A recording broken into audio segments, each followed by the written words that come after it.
so we are going to do a build walk around on Riot. I think it's really funny that a lot of people have asked for a build walk around because it's pretty much a modest build. There's not a whole lot to it, but it does perform really well. So I'm gonna go ahead and dive right in and start talking, I guess, about it. All right, so this is a 2004 Jeep Wrangler Rubicon TJ. It came with the Dana 44s, lockers, all that good stuff. I bought it in June of 2018, I believe. The reason I wanted my own vehicle, or Jeep, I guess you could say, was because I kind of wanted to do it a little different than this one here. This one's manual, mine's automatic. I felt more comfortable in the automatic. I kind of wanted to do things a little different. I don't mind driving Alex's here and there, but this one's kind of mine. I feel more comfortable in it, whatever. So we're gonna start from the ground up here. I knew right off the back that I wanted to go to 37s because I had to keep up with this one on 40s.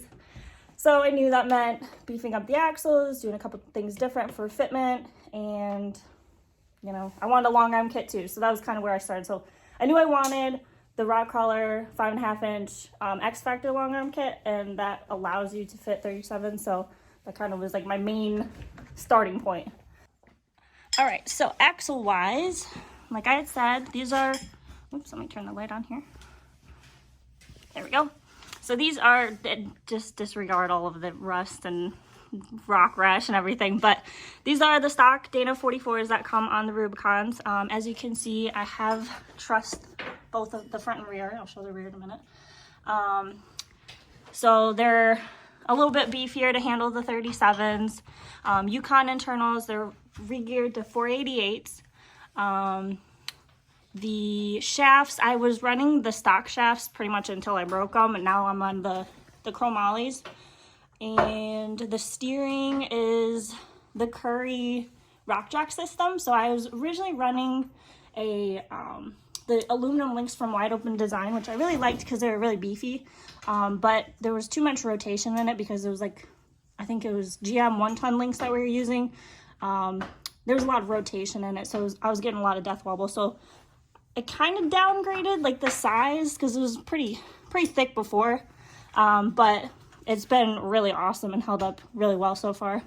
I do have the PSC box and the whole setup kit for, you know, running hydro assist. I just don't have the ram mounted yet, which is one thing I really want to do soon, because turning with these, it's pretty difficult, like on rocks and everything. So hopefully I can do that soon. What else here?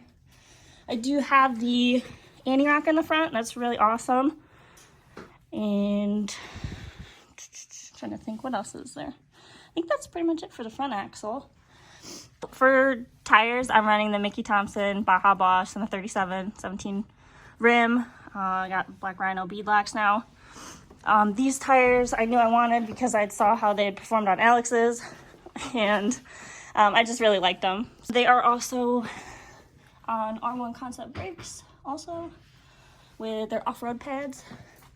So we'll kind of work our way to the back here. All right, so coming back here, you can kind of see this is my long arm kit from Rock Crawler here. I think this is one of the most important pieces to my build because it's honestly made it super capable in my opinion. These are the springs that come with it, but I didn't do the Rock Crawler shocks. I just went with the Fox 2.0s. And actually these are for a 6 to 8 inch lift because I knew the shocks would be my first, what's the word? Like my first bottoming out point. So I knew it would be limiting me. And I went a little bit bigger so I'd have, you know, maximum flex, I guess you could say. So long arm kit. This is just like stock T-case and everything in here.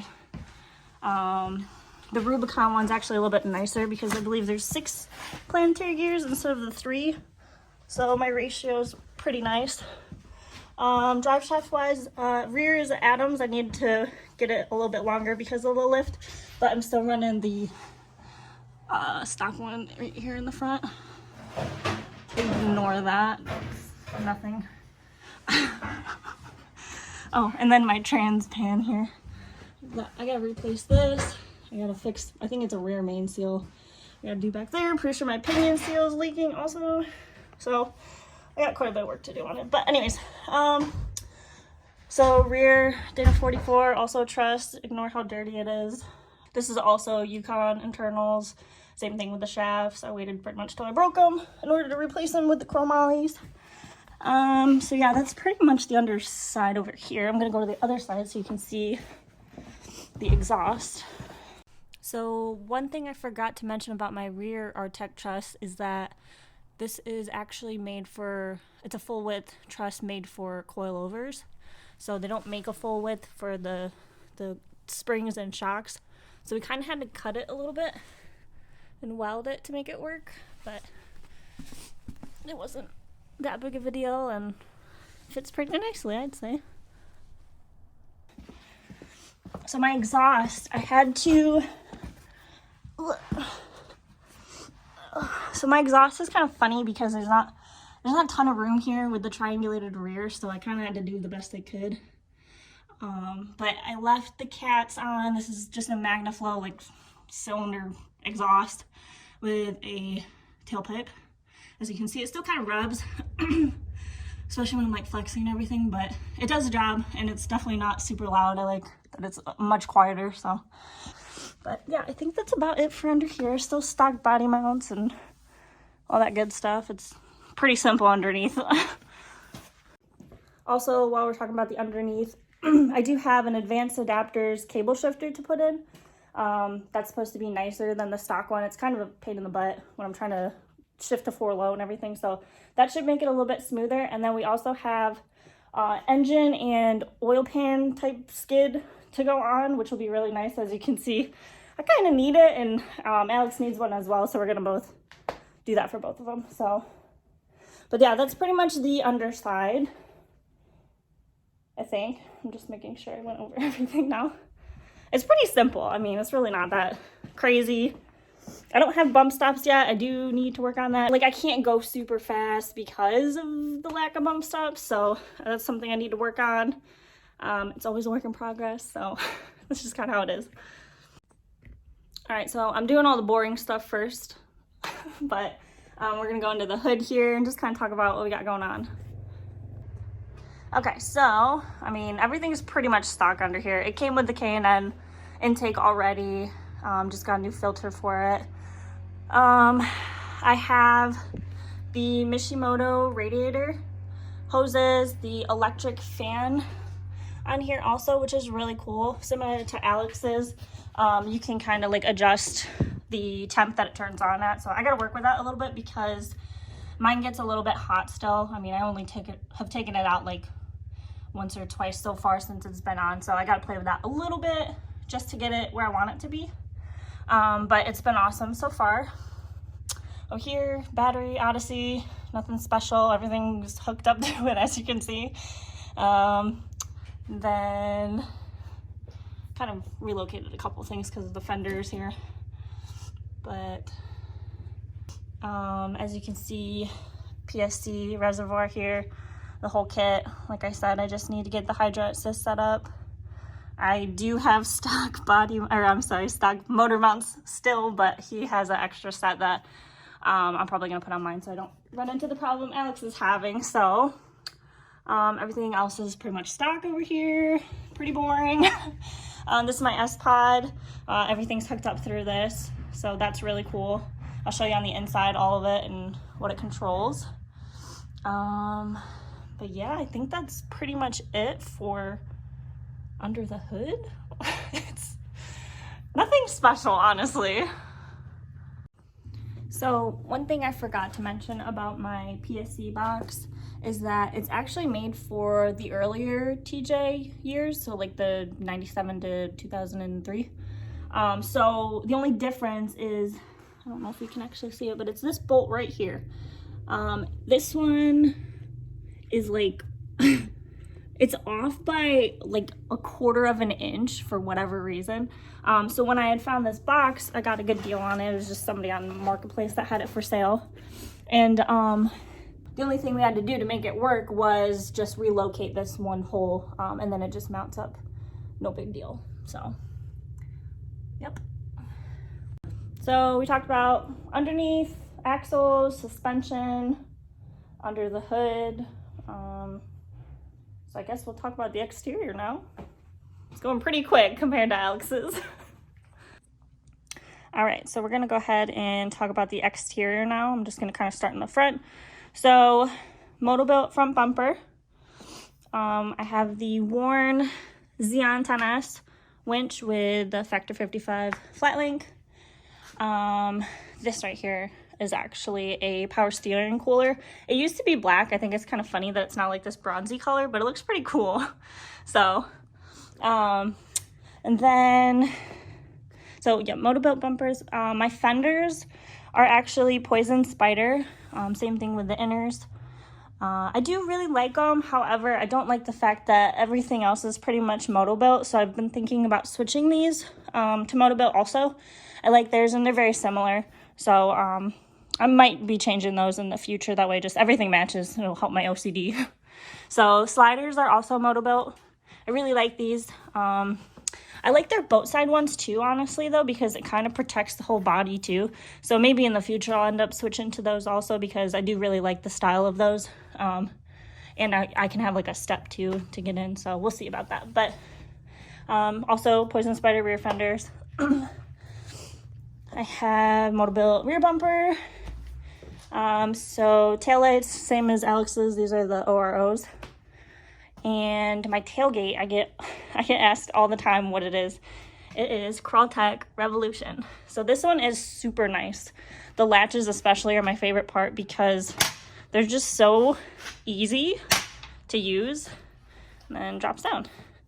So you can mount stuff on here and whatnot. I like the fact that the license plate is kind of like tucked in there too.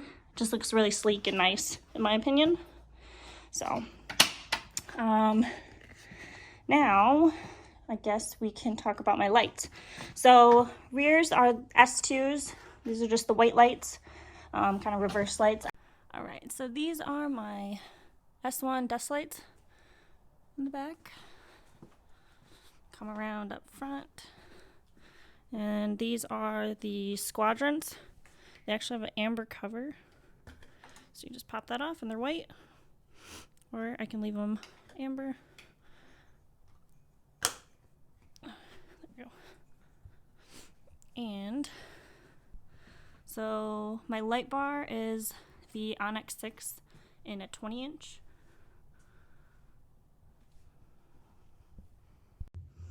In all honesty, I never thought I would actually be running a light bar because I don't like how bulky they look, to be honest with you. You can't see Alex's, but his is a perfect example. Like, I just didn't like how big it looked on there. However, this one I think looks really nice, really sleek, low profile, you know, not really out there. So I really dig how this one looks. You can see the brackets, custom brackets. They're really nice, really low profile. I like that a lot. Only reason why I'd be running a light bar. I have rock lights also. I think that's pretty cool. They're amber. Also Baja. Okay, and that's pretty much it for the exterior besides the wrap. The wrap was done by DH Graphics in Murrieta, California. This was done while it was in California. I only thought the interior was going to be done, so the wrap was a huge surprise. And I've been talking to Alex about it, and I was like, listen, like, when we're on the trail, I'm like the least noticeable one out there. I'm with all these cool rigs, and I kind of want to pop a little bit more. So this really helps that factor, I think.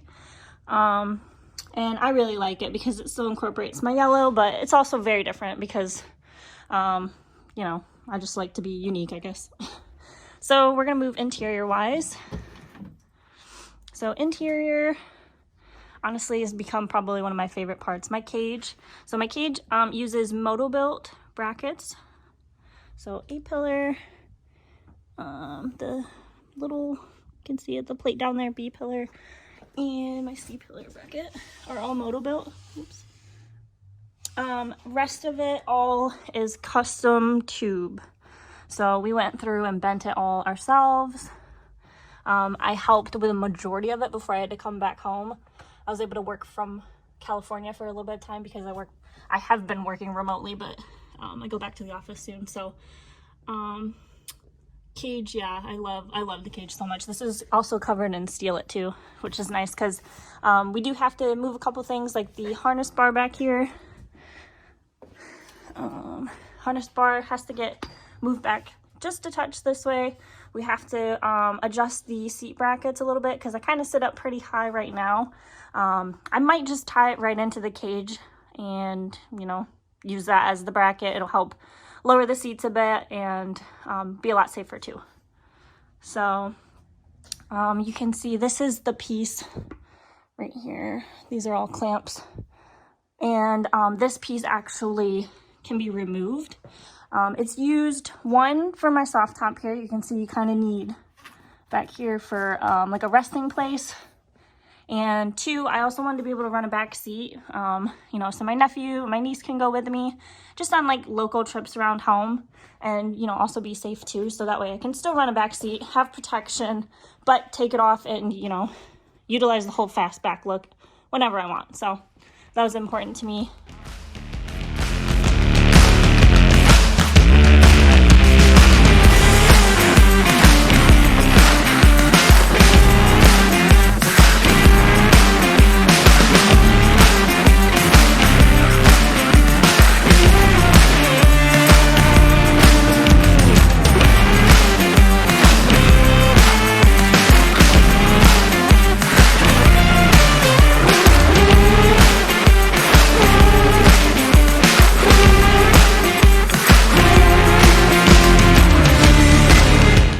Power tank can mount right to the cage now, so that's awesome.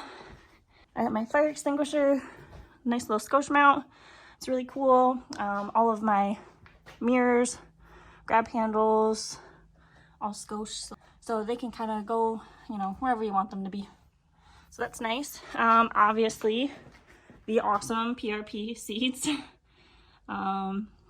These came out super amazing. I love them so much. They're so comfortable. These are the Elite Enduro recliners. So those are super awesome. So you can see here, I have a little custom Riot stitching. I love that. So these are honestly like my favorite part of the Jeep. So plus I'm a heck of a lot safer now with the seats and the cage. PRP steering wheel. This is the NRG quick release. Super awesome. What else is in here? Oh, my S-Pod. Let me climb in. Ugh. Oh, and they're heated. So on my S-Pod here, this is the Bantam, like you saw under the hood. I love the buttons on here. They also make the touchscreen version, but I like the fact that these, you can kind of, you know, you can feel them. Here, we'll turn the light bar on. You can, like, you know, feel the actual button. If I'm driving, it's kind of like, you know, bouncing around, so the touchscreen wouldn't be the best for me personally, but these are my heated seats here and here. So those are awesome, especially living in the cold Michigan winters here. And yeah, I think that's pretty much it. Everything else is like stock. I mean, it's nothing special. Like, I mean, you know, factory, where are they? Factory lockers here. So you can see factory locker, all the normal stuff you'd see in a TJ. I mean, I have an aftermarket radio, but that's nothing special. So I think, honestly, that's pretty much it. Mine's really not that fancy. Oh, I forgot to talk about the top. This is just the same one. Alex has the best top, Trek top. I think it's Trek top, yeah. Trek top. So I knew I wanted to run that, so that's why I needed to make this back piece so that it would work properly. Other than that, I think that's about it. I mean, like I said, mine's not super over the top. It's just, it's simple, gets the job done. You know, I can hang out with my friends and keep up, I guess. So I think that's about it. Am I missing anything? Am I missing anything? I don't think I am. If I am, then, I mean, just ask me. I can go over anything more in depth, but that's pretty much it. It's a stock TJ with a long arm kit, 37s, bigger shocks, and a wrap. Like, that's pretty much it. So But I love it. I don't know if I'll ever move to tons. I've thought about it. I love the fact that I'm so capable the way it is and it being so simple, because I really wanted to be able to keep up with everyone but not spend as much as the guys on tons. So this was kind of that happy medium. So I don't know if I'll go to tons. I kind of like how it sits now. And Alex and I have really been talking about getting into racing a little bit. I know it's a little weird, but seeing everyone out at KOH I think is like really cool, especially the 4600 class. Anybody can kind of join in on that. Obviously there's safety requirements, certain specifications, stuff like that. So we've been really looking into it, and you know, mine's not superly over modified, so it wouldn't be totally unattainable. So we've been really looking into that. They have regional races as well, so who knows, maybe we'll get into that a little bit, you know, experience everything the off-road world has to offer, I guess. Yeah, that's about it. If there's any other questions, I'd be happy to go over it more. I can't imagine there'd be too many questions, but feel free to reach out to me and I'd be happy to go over it a little bit more. So anyways, hope you guys have a great day and thank you for watching.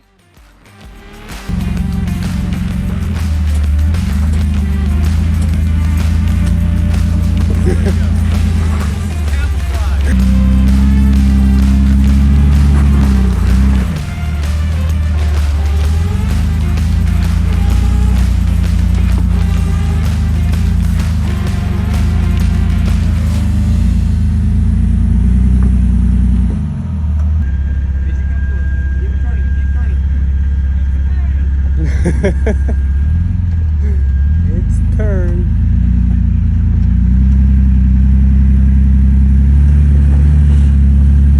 There you go, there you go, there you go. Piece of cake.